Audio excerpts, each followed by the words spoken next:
We cut through the noise to get you the insights that matter. Today, we're tackling something pretty heavy, a stark warning from international relations expert Kishore Mahbubani. He talks about a coming great tragedy, this geopolitical contest between the US and China. And here's the twist. He calls it both inevitable and avoidable. That's quite a paradox, right? Feels like we're heading for a collision, but maybe, just maybe, we still have some control over how bad it gets. So our mission today is to unpack what Mahbubani is really saying. He recently laid out this pretty bold argument, basically, that America's current strategy towards China might be seriously flawed. We're going to distill his main points, give you a shortcut to understanding this huge, complex dynamic shaping our world. What can you expect? But we'll get into his surprising claims about U.S. misconceptions about its own strengths even, and China's weaknesses. We'll look at the structural challenges, deep down, that both countries are facing. And yeah, there's this really provocative idea he throws out there about which power is actually acting more like the old Soviet Union through this new contest. Get ready, this might make you rethink some things. Okay, so let's dive in. This core idea first. Inevitable yet avoidable. What's the big picture he's painting with this unnecessary tragedy? Right. That phrase itself, inevitable and avoidable, that's really Mahbubani's starting point. It grabs you. He's basically saying the rivalry itself, given the power shifts, probably unavoidable. That's the inevitable part.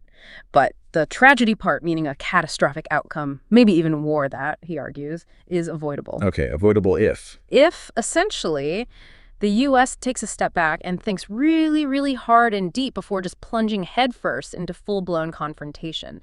That's his core message. And what does he think the U.S. needs this pause? Was it misunderstanding? Well, this is where it gets interesting. He points to what he sees as fundamental misconceptions Americans have, not just about China, but maybe more surprisingly, about their own situation, their own strengths. Like what? Like this deep-seated, almost automatic belief, he calls it, ideological certainty, that a vibrant democracy will always beat a communist system in the long run. The thinking often goes back to the Cold War. We face the Soviet Union, a communist party system, and democracy won. So apply the same logic to China, right? Makes sense on the surface. But Mahbubani argues that's too simplistic. He's saying, look, you need a much deeper analysis here. Don't just rely on those old ideological reflexes. Especially, and this is key, when you look at the actual internal health, the social and economic reality inside both the U.S. and China today. That's a really critical point, the idea that maybe we're using an old map for new territory. And I find this fascinating, how he connects geopolitics right back to what's happening at home. Not just politics, but the real structural stuff. He argues the U.S. is facing some major internal challenges. What does he focus on there? He really zeroes in on the economics for a huge chunk of the population. He highlights the statistic that the average income for the bottom 50% of Americans, it's actually been sliding down for something like 30 years. 30 years, wow. Yeah. And he doesn't see this as just, a random blip or bad luck. He thinks it's the result of really deep structural forces. Things like maybe globalization shifting jobs, automation, changes in tax structures, that kind of thing. Forces that have fundamentally reshaped the economic reality for a lot of people. And this leads him to a pretty controversial label for the U.S. system today. It does. He argues that these forces haven't just caused inequality, they've actually shifted the U.S. away from being that thriving democracy towards becoming something he calls a plutocracy. A plutocracy, meaning rule by the wealthy. Essentially, yes. But it's more than just rich people being in charge. It implies a system where wealth itself has become so powerful, it actively undermines democratic processes and locks in those structural inequalities. He sees it as a fundamental change in how the country works. Okay, so that's the picture he paints of the U.S. challenge.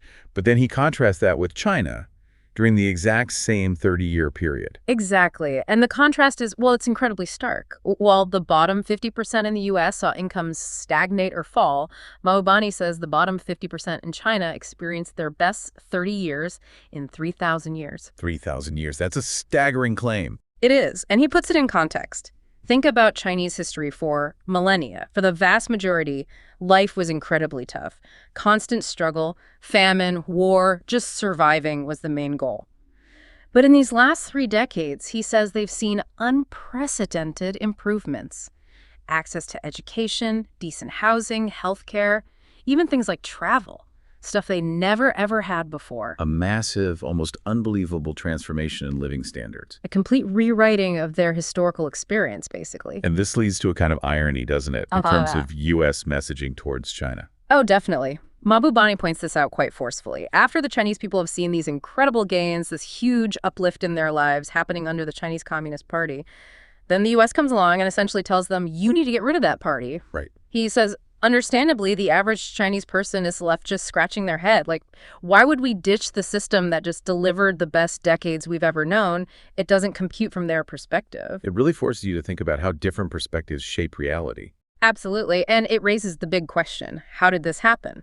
How does Mahbubani explain the CCP's, well, surprising success in delivering those material gains, especially given the history of other communist states? So, if it's not the old democracy versus communism fight, how does Mahbubani suggest we frame this contest? What's the lens he wants us to use? He flips the script entirely. He says, forget democracy versus communism for a second.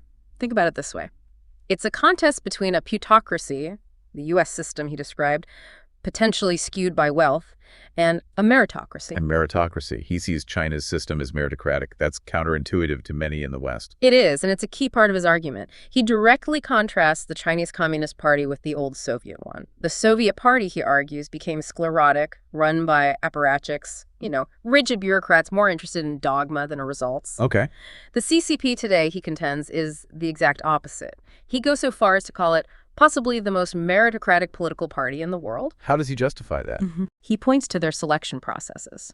He argues they're designed through rigorous testing and evaluation of performance to bring the best minds running China today into leadership roles. He even mentions specific figures like Wang Qishan as examples of the supposed brilliance. For Mahbubani, the U.S. mistake is missing this fundamental difference in how the systems actually function day to day because they're stuck on the ideological label communist. And what about the CCP's goals? If it's not exporting communism, what is driving it, according to him? This is crucial. He says the main goal of the Chinese Communist Party is not to promote or to export communist ideology. Forget global revolution. So what is it then? It's about revival. He actually calls the CCP the Chinese Civilization Party. The Chinese Civilization Party. Yeah, its main aim, he argues, is to revive Chinese civilization, to bring it back to the kind of global standing and respect it held for, huge stretches of history, like 2,000 years. It's about national pride, historical restoration. And that connects to their historical experience. Deeply. Mahbubani emphasizes how aware the Chinese are of what they call the 150 years of national humiliation, starting around the Opium Wars in the 1840s through foreign occupation, unequal treaties, a long period where they felt weak and disrespected. Right. That narrative is very powerful internally in China. Extremely. And it fuels this intense desire to regain that lost respect. So he finds it, in his words, somewhat sad that just when the Chinese people feel they're finally achieving that, finally standing tall again, America decides to slap China, as he puts it.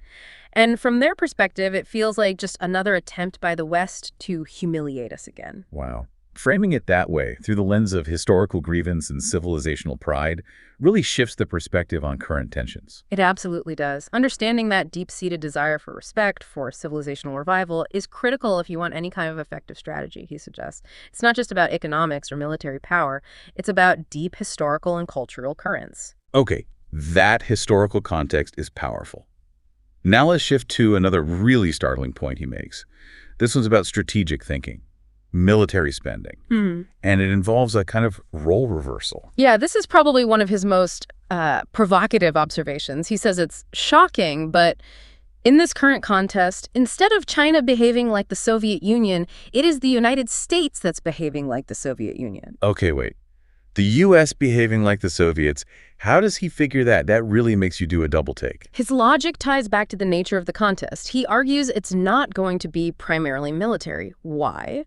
Because a nuclear war, especially between the U.S. and China, is unwinnable. It ends in loser and loser. Right, mutually assured destruction, essentially. Exactly. So if the ultimate military showdown is unthinkable, what's the rational strategic move?